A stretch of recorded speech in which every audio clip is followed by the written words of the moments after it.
ልዑልና ማያ የፍቅረኞች ቀንን ለማክበር ወደ ተቀጣጠሩበት ሬስቶራንት ለመሄድ በየፊናቸው እየተሰነዳዱ ነው። ዛሬ አደርገዋለሁ። የመጣው ቢመጣ አደርገዋለሁ። ከዚህ በላይ መጠበቅ አልችልም። ቢጠይቀኝ ግን ምንድነው ምለው?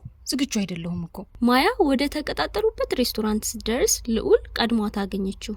ተነስቶ ጉንጯን ሳማትና ወንበር ስቦ አስቀመጣት። በጣም አምሮብሻል። ቴንኪዩ። አንተም ሽክ ብለሃል። ሁለቱም በየፊናቸው በሀሳብ ተወጥረዋል።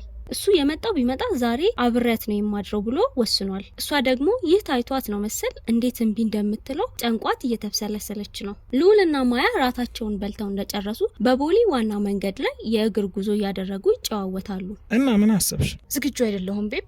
ቢያንስ ቀለበት እስክታደርግልኝ እንታገስ። እና የሁሉ ሰው አለሙን ሲቀጭ እኔ ልዑል ትራስ አቅፌ ልደር? እንደርስበታለን እኮ። ትንሽ እንኳን ኪዩሪየስ አልሆንሽም? ማለት ሴክስ ምን ሊመስል እንደሚችል? እሱማ መች ይቀራል፣ ግን ራሴን መቆጣጠር እንዳለብኝ ያውቃለሁ። ብናደርግ ምንም ችግር የለውም።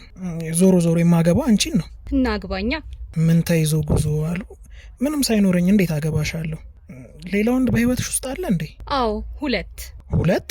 አዎ፣ አባቴና ወንድሜ። ቀልደሽ ሞተሻል። እውነቱን ልንገርሽ፣ እኔ ብዙ አማራጭ ያለኝ ሰው ነኝ።